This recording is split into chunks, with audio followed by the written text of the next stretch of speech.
as a Q-SYS AV programmer, at some point, you're going to need to interact and control with third-party devices and with third-party contractors, right? You're going to have to coordinate with other trades, and shades and lights are probably one of those bits of coordination that you're going to have to do.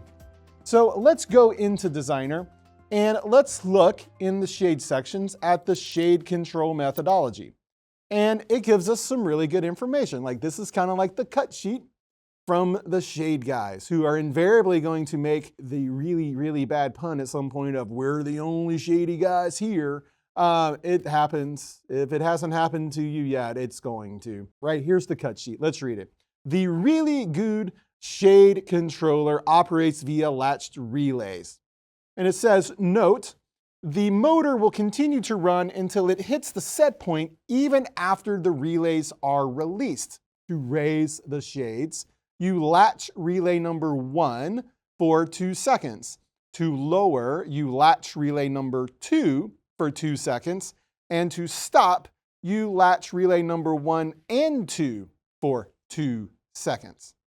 So it's pretty straightforward, very common for these to operate in this sort of behavior. And what we are going to make use of today is, well, 2 things. We are going to bring in another text controller, so go ahead and do that. But also, our signal chain is going to go through the emulator, but ultimately is going to land at the QIO LVR4. The QIO LVR4 are 4 proper low voltage relays. I'm pretty sure that's the planet that they found the alien eggs in on Alien. The 80s were great. We need to wire ultimately into the LVR4. So here's what you need to imagine. The LVR4s are already wired physically into the shade system in the real physical world, but in Q-SYS world, we need to wire ultimately the controls in our text controller to the LVR4 in those really useful ways. And again, our signal chain is going to go through the emulator. So let's go to the emulator and let's wire the emulator into the LVR4. That's going to be right here, relay down and relay up. Relay down, relay up. Here it is, grab it. Relay up goes to relay number 1. And if you didn't remember, just open your cut sheet again. It tells you. Relay 1 is up, relay 2 is down. And then on our text controller, we are going to want to configure some controls. So let's zoom out a little bit so we can see a little nicer. So let's think for a moment. What kinds of controls do we need on our text controller? So as we're thinking, we need up, we need down, and we need stop. So we definitely need 3 buttons to match the wall controller, but also to be on our TSC, right? Up, down, and stop.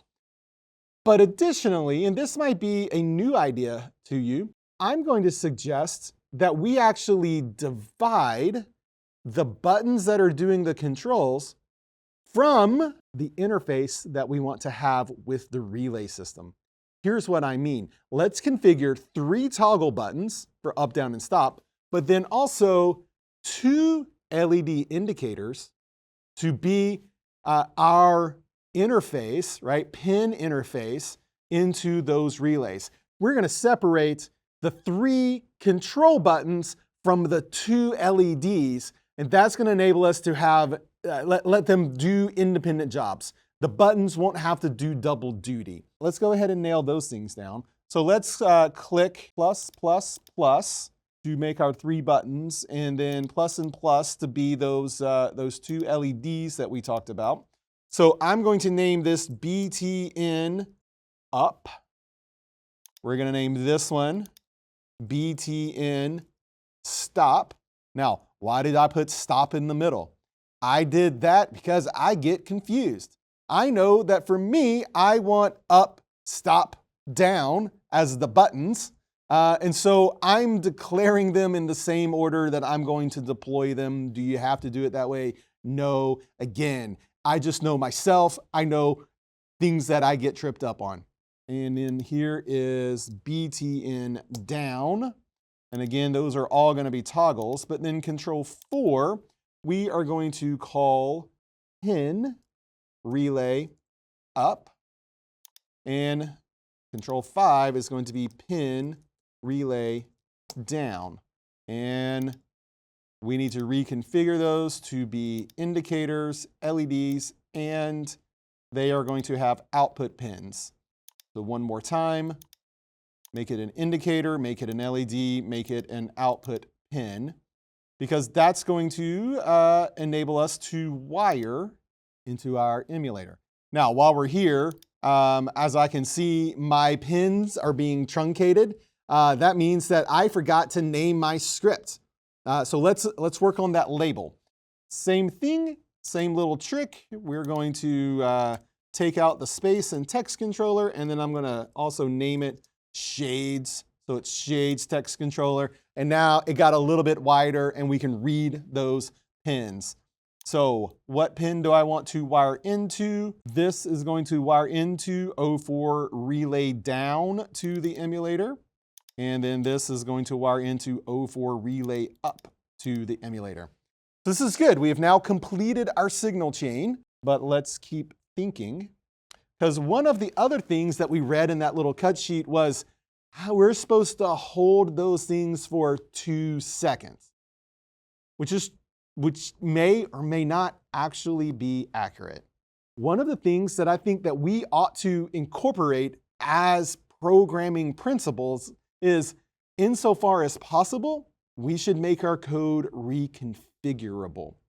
Because if I recall correctly, what Nate did in his version of the class was he put a variable at the top of his script for how long to hold the relays. What we're going to do is we're going to take that idea, but we're going to kick it up 1 notch. Wow, bam. Yeah, bam, right. That's also a reference from the 90s that maybe you got, maybe you didn't. We're going to kick it up a notch by actually making it a configurable knob. Let's do that. Let's add one more thing. Let's add a knob. I'm going to call it KNB as its prefix, and it's going to be hold time. Again, the value of doing this is that it's going to enable us to let our technicians just have a little knob to adjust instead of having to figure out how to open the code and how to get in and how to change the things. This is going to be a recurring theme as we move forward. I think it's a best practice. We're going to touch on it several times. So let's think about this knob. Knobs come in several flavors. And we've already used a knob that was in decibels because it was a volume level knob. This isn't a volume level knob. Integer is a really good option. Seconds is a really good option. For simplicity, I am going to choose integer because we want this hold time to have a range. The minimum hold time is 1. The maximum hold time is 100. That's kind of crazy. We're going to make it something a little simpler. It said 2. We'll give it a range of like 1 to 5. We'll see. We'll play with it. Okay. But this is going to enable us to be configurable. Worth noting, I think. Uh-huh. I think also kind of where you're going there is that the variable that we used for this in the block controller was also configurable, right? You can change that variable, but what you're doing is making it so it's configurable without opening the code. Exactly. Right? So that some non-scripting engineer can look in this design and change the knob, and that will feed into the code without them needing to understand any part of the Lua. That's exactly right. The last thing that we want to add is just a little bit of flavor. Okay, and honestly, would I do this in the real world? Probably not. But because this is actually an academic class, we are going to include a little text box. And that little text box is going to be able to provide some additional information to us. Right, we'll be able to poke the button and make it say going up, or poke the button and make it say going down. It's an opportunity for us to play, learn, explore, experiment, learn some things, because remember, we're taking the scenic route up the mountain. And this will be a useful thing for us as we think about as like we're learning things. So let's add one more control called, we're going to make it a text box, and we're just going to call it TXT feedback. All right, we're just going to write some stuff to it. It is a text box, and actually, we don't need it to be a text box, because a text box is an invitation for the user to input information. Instead, we are going to actually make it an indicator text box, because as an indicator, it is able to output information without soliciting a user to input it. Also, while we're here, a little side note about why are we using indicator controls at all anyway? Some of it has to do with the fact that we are trying to limit the ways that users might interact with those controls. But also, there is a small consideration of every X number of milliseconds, and those particular details aren't important, but the Q-SYS control engine, click, saves the state of everything. So that when you go offline and come back online, you pick back up right where you left off. This is, on the whole, this is a really, really great idea. Now, why use indicators? Well, part of the reason for using the indicator is that its state doesn't need to be remembered. It doesn't need to be saved, because it's automatically going to get updated as soon as you go back into runtime. So on really large projects, if you can push certain controls over to being indicators, because that's a reasonable thing to do in your script, that means you're able to save a little bit of overhead on just the weight on the core of trying to keep track of everything. Again, when does this play out? When you start writing really big files. On a file like we're doing, you would never know the difference. Okay, but we're trying to lay the groundwork for good practices. So with that, that's a lot of words. From here, the next thing we're going to do is we're going to deploy all of these controls to our UCI, and we're going to theme them, and then we're going to dive in to write the script. Let's get to the correct layer. We are going to be on the room layer. So let's get rid of displays for a moment. And so let's grab our buttons. Let's grab BTN up and stop and down. And we'll grab that text feedback there for a second. And I'm going to come over here. We're going to make these they can be 200 by 90 for the moment. And apply that. That's good. And then I'm going to make these be button style 1. And we will group them or pack them like that. This is BTN up. And we are going to apply the class called arrow up. This is the button for stop. We are going to apply the icon transport stop. And this is going to be icon arrow down. Cool. Okay, additionally, this guy is going to be 50 units tall and 300 units wide.